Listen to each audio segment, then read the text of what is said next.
Salut, c'est Isabelle Rogol, bienvenue sur l'AVF, le podcast qui décrypte l'actualité anglophone.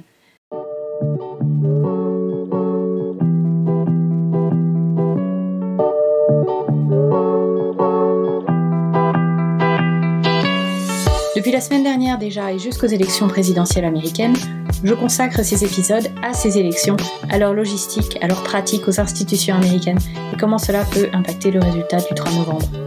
La semaine dernière, je vous ai parlé notamment beaucoup du vote postal, je vous invite à aller écouter cet épisode-là d'abord.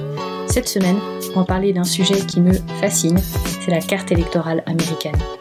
On va parler du Sénat, de la Chambre et du collège électoral, le fameux collège électoral. On va parler de gerrymandering, vous comprendrez mieux ce que ça veut dire, et de qui vote, comment chaque vote est compté, pourquoi certains comptent beaucoup plus que d'autres, et comment cela donne au final un paysage politique américain qui ne correspond pas forcément, et de moins en moins en fait, à l'opinion publique américaine.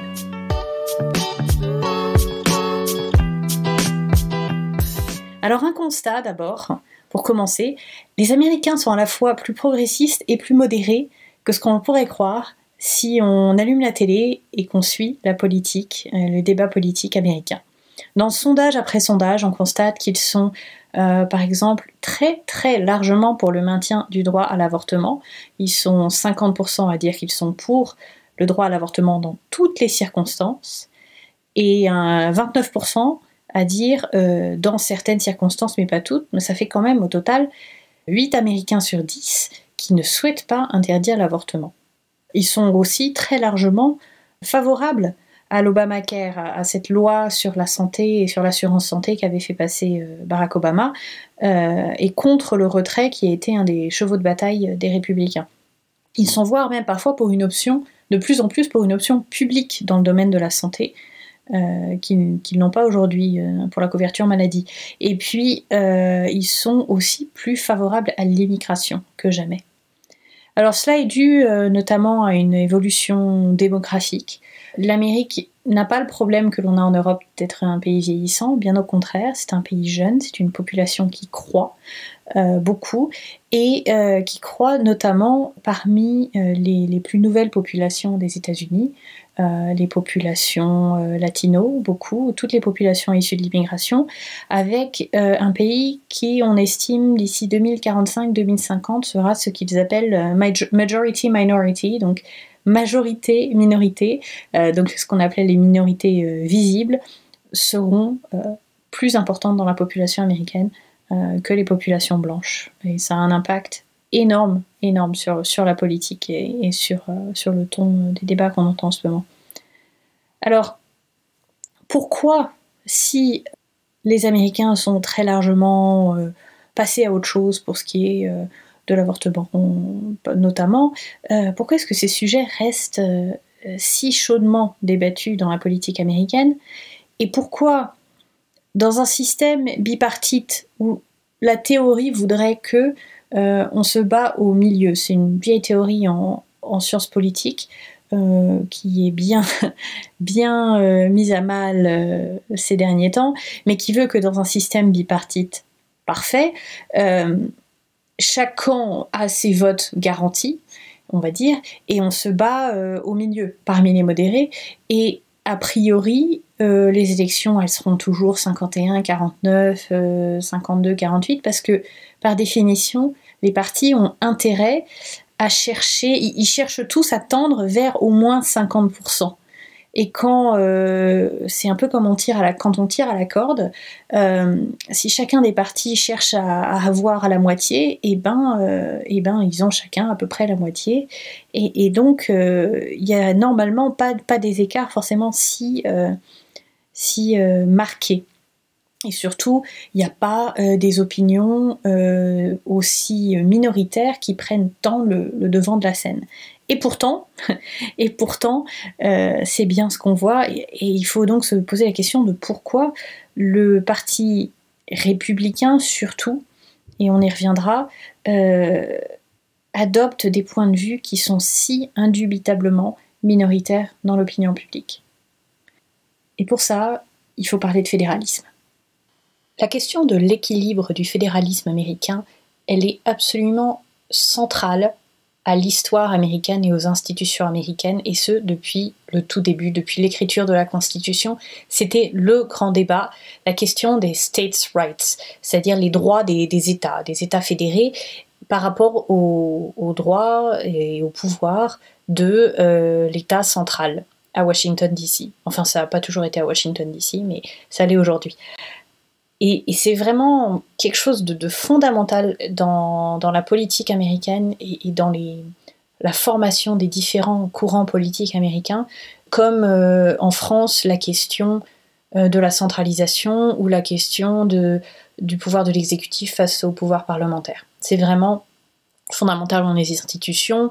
Je vous invite à voir la fabuleuse comédie musicale sur Hamilton, qui a été un énorme blockbuster Broadway. C'est désormais en version filmée sur Disney+. Ça explique assez bien l'opposition entre donc son héros Alexander Hamilton ou bien John Adams, et puis donc du côté fédéraliste, et puis quelqu'un comme Thomas Jefferson du côté plus des states' rights, des droits des États. Et donc il y a eu un compromis qui a été fait dans la Constitution. Et c'est que la Chambre des représentants, la chambre basse du Congrès, représenterait la population, où chaque Américain serait représenté également. Et puis le Sénat, la chambre haute, là c'est vraiment la chambre qui représente les États. Et donc chaque État aura 2 sénateurs, quelle que soit sa population. Alors à l'époque, l'écart de population entre le moins peuplé et le plus peuplé des États américains, ça allait en gros de 1 à 12. Aujourd'hui, ça va de 1 à 68. Donc le Wyoming et ses 578 000 habitants, 2 sénateurs. La Californie et ses 40 millions d'habitants, 2 sénateurs. Donc un électeur du Wyoming a 68 fois plus de pouvoir qu'un électeur de Californie pour ce qui est du Sénat. C'est un compromis qui n'est pas parfait, mais tout simplement les petits États ne voulaient pas se faire écraser. À l'époque de la Constitution, la Virginie, à elle seule, c'était 20% de la population américaine. Et on connaît bien ça, nous aussi, dans l'Union européenne, la question des petits États, des petits pays qui ne veulent pas se faire manger par les grands pays, qui, eux, désespèrent de la règle de l'unanimité qui les bloque. C'est le même principe. On a donc des petits États qui sont généralement plus ruraux, plus conservateurs, plus âgés, avec beaucoup moins de population immigrée, donc qui, grosso modo, vont voter beaucoup plus républicains. Ces petits États-là ont énormément de pouvoir dans le paysage politique, tout simplement par leur poids au Sénat, et le Sénat a un rôle énorme, plus qu'en France sans doute, dans le paysage politique américain. On l'a vu notamment avec la question de la Cour suprême et de la confirmation des juges à la Cour suprême. Je vous invite à retourner au tout premier épisode de l'AVF. Voilà, donc là, c'est le Sénat. Passons maintenant à la Chambre des représentants, qui est donc, dans son nom même, plus représentative de la population américaine, puisque c'est ainsi qu'elle a été créée. Le nombre de sièges pour chaque État à la Chambre, chaque circonscription, est attribué en fonction d'un recensement de la population. Le recensement, il est dans la Constitution américaine, premier article. Tous les 10 ans, on compte. Et on compte parce que, à partir de ce recensement, est déterminée toute la représentativité du gouvernement américain, à la fois donc à la Chambre, mais aussi même au niveau des États, au niveau des municipalités, etc. Donc, tous les 10 ans, on effectue un recensement où, littéralement, on va frapper à la porte des gens pour leur demander combien de personnes vivent dans cette maison, etc. Ça se fait un petit peu plus de manière numérique aujourd'hui. 2020 est une année de recensement. Je vous laisse imaginer les complications avec le coronavirus à effectuer ce recensement. Les statisticiens sont très inquiets quant à la véracité des résultats qu'ils vont obtenir, enfin le taux de participation surtout, parce qu'on ne peut pas sur un recensement juste faire un sondage et extrapoler.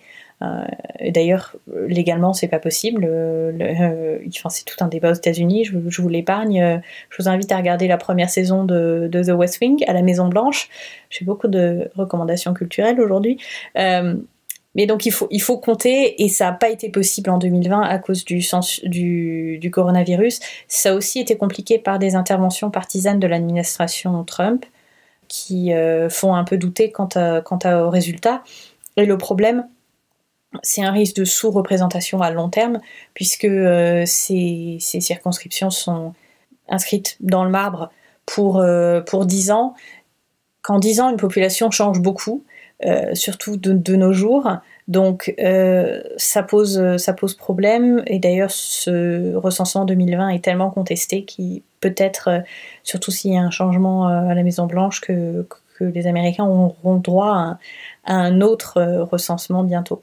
Donc le risque d'un mauvais recensement, c'est une sous-représentation à long terme de tel ou tel État. Il faut savoir qu'à chaque fois qu'il y a une sous-représentation, une sous-participation dans le paysage politique américain, ce sont généralement les démocrates qui souffrent. Parce que qui sont les personnes qui vont le plus difficilement accéder à ce genre de services ou d'activités gouvernementales? Ce sont toujours les plus pauvres, les moins éduqués, les populations issues de l'immigration, les populations qui ont parfois raison, ou en tout cas qui ont ce sentiment qu'il faut se méfier du gouvernement. Donc tout ce qui est population immigrée ou minorité ethnique qui ont pu avoir à souffrir de la discrimination.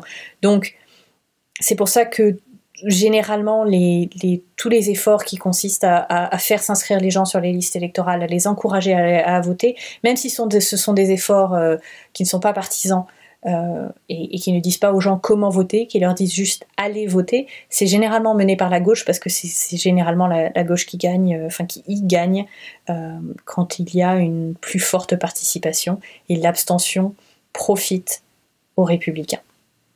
Parenthèse fermée. Donc cette représentation par recensement, elle a aussi ses défauts évidemment, c'est-à-dire que les plus petits États, ils sont garantis d'avoir au moins un représentant, même s'ils sont petits. Donc le Wyoming, qui est le plus petit État en termes de population, a un représentant, alors qu'il a un peu plus de 500 000 habitants.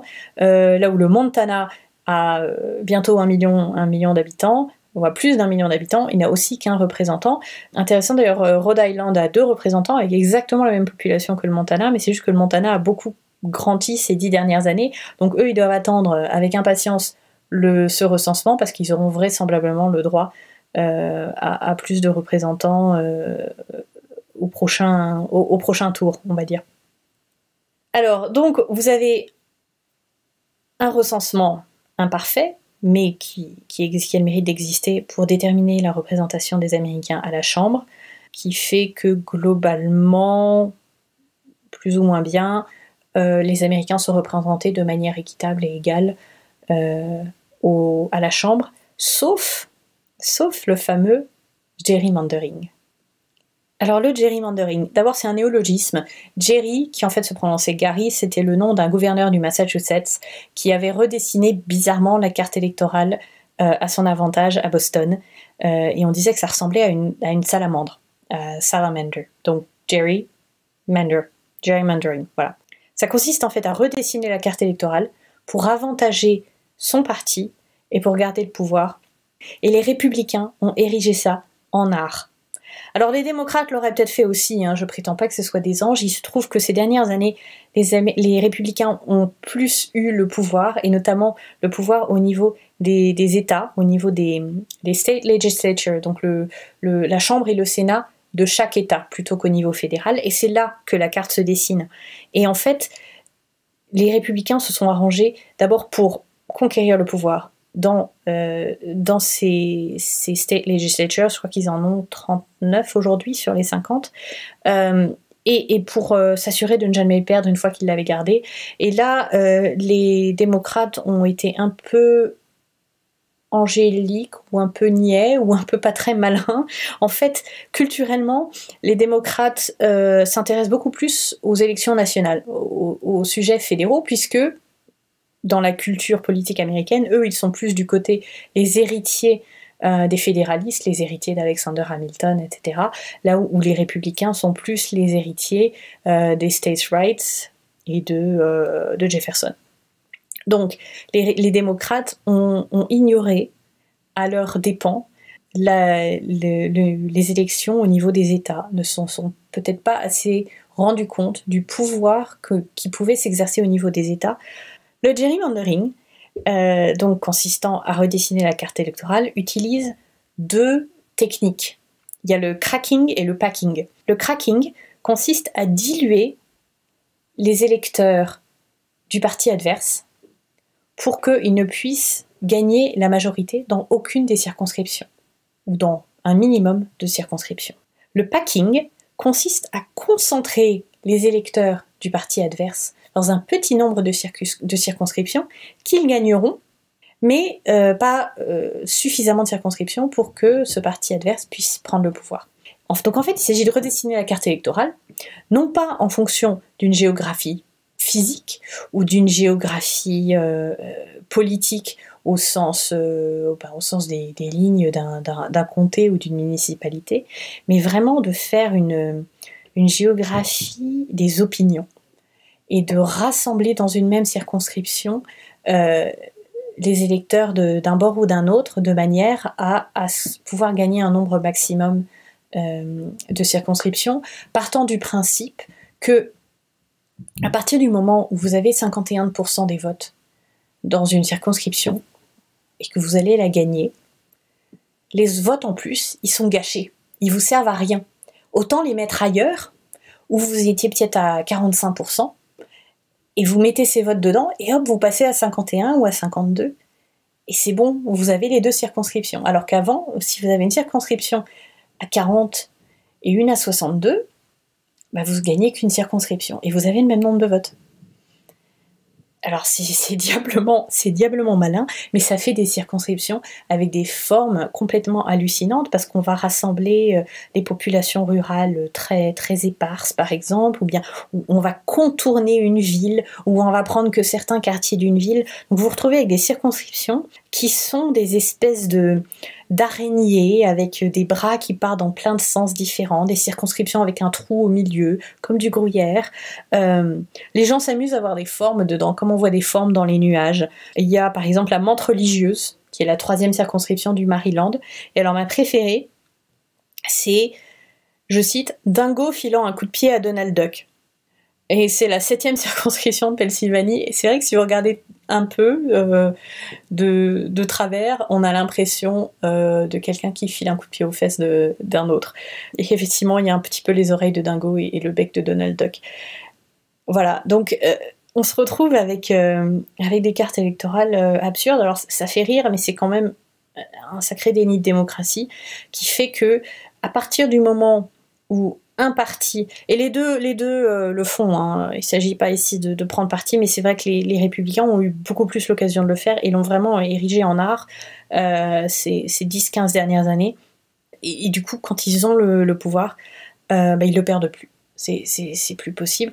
Et du coup, ça n'encourage pas, et c'est ce à quoi je voulais venir avec tout ce que je vous ai expliqué sur le Sénat, sur la Chambre, etc., c'est que avec des circonscriptions qui sont aussi sûres d'être d'un côté ou sûres d'être de l'autre, ça n'encourage pas à chercher le milieu, à chercher le compromis.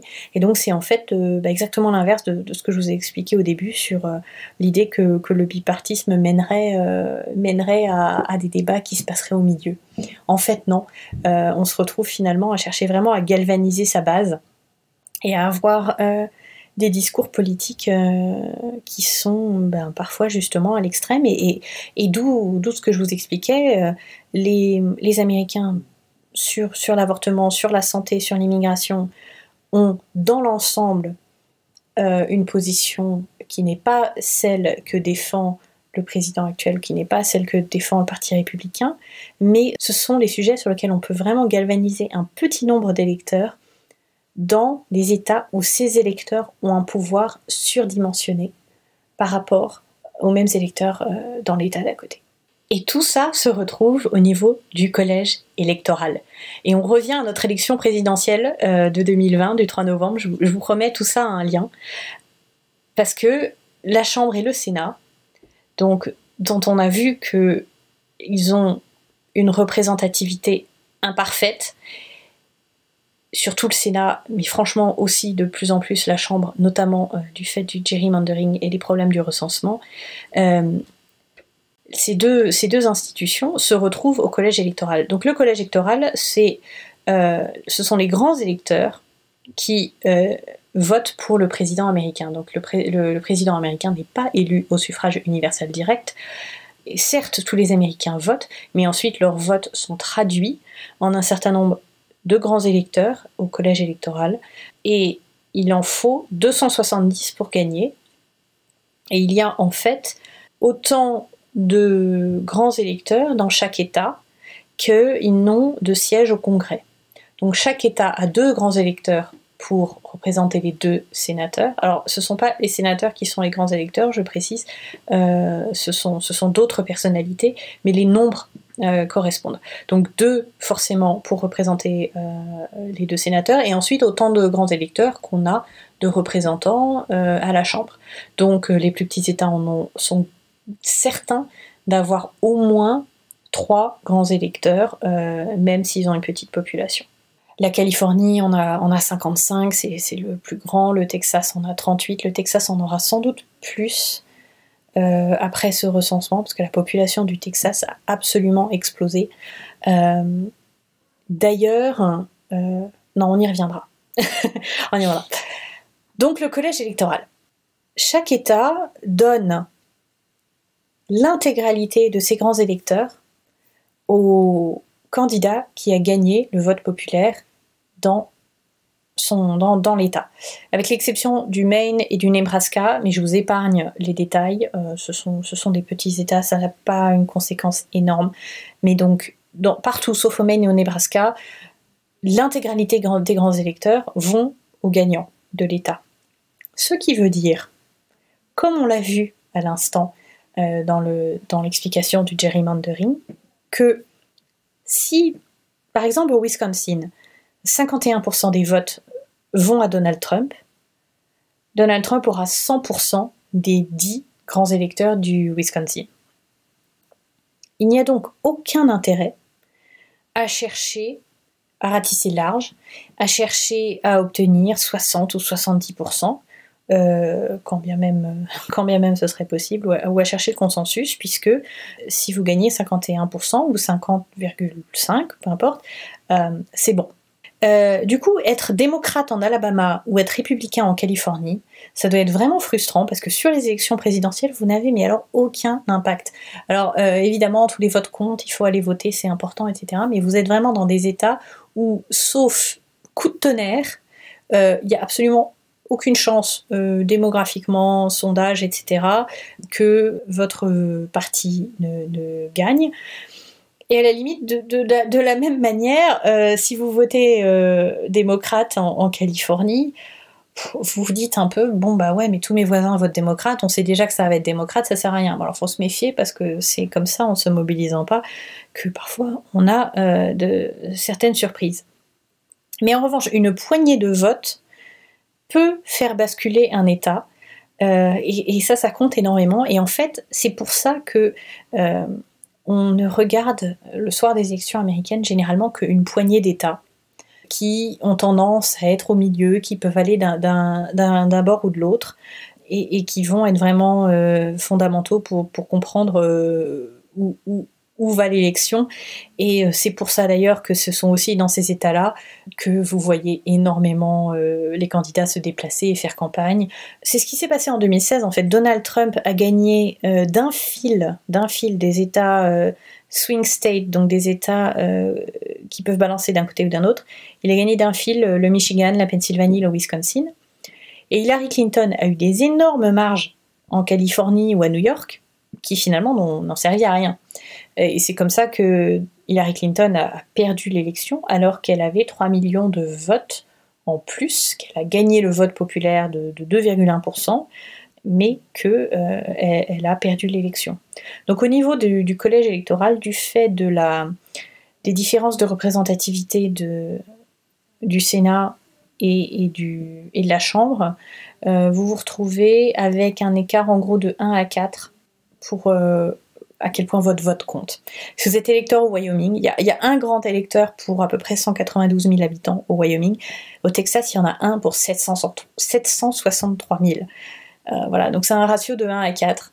Donc en gros, si vous êtes au Wyoming, vous êtes vachement content parce que votre vote compte 4 fois plus que le vote d'autres Américains. Voilà. Conséquence inintentionnelle du fédéralisme, qui sans doute pourrait être moindre si c'était géré un petit peu mieux, si on n'avait pas, dans certains côtés de la politique américaine, profité de ce système, et en même temps, conséquence inévitable d'un système fédéral où on essaye de donner du poids à la fois à chaque électeur et à la fois à chaque État.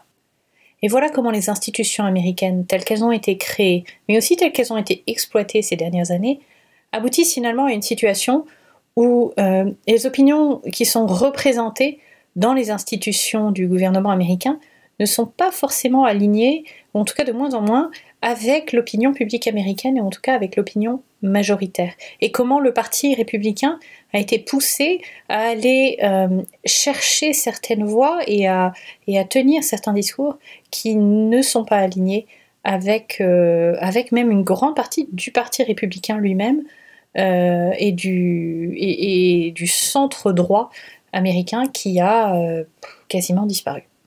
Et ça, on va en parler la semaine prochaine. J'aurais voulu vous dire plein d'autres choses, mais on arrive déjà presque à une demi-heure et je veux pas pousser. C'est vraiment des sujets complexes qui méritent d'être analysés dans le détail.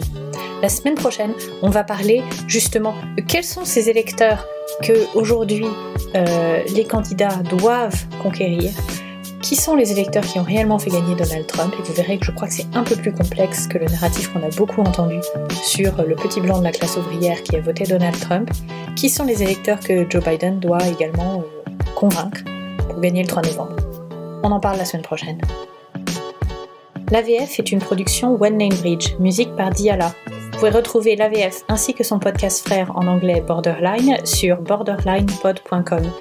Si ça vous a plu, n'hésitez pas à laisser une note et un commentaire sur Apple Podcast ou sur l'appli de votre choix et partagez l'AVF avec vos amis. Notre écoute est toute petite, on commence tout juste, alors tous les partages font énormément plaisir.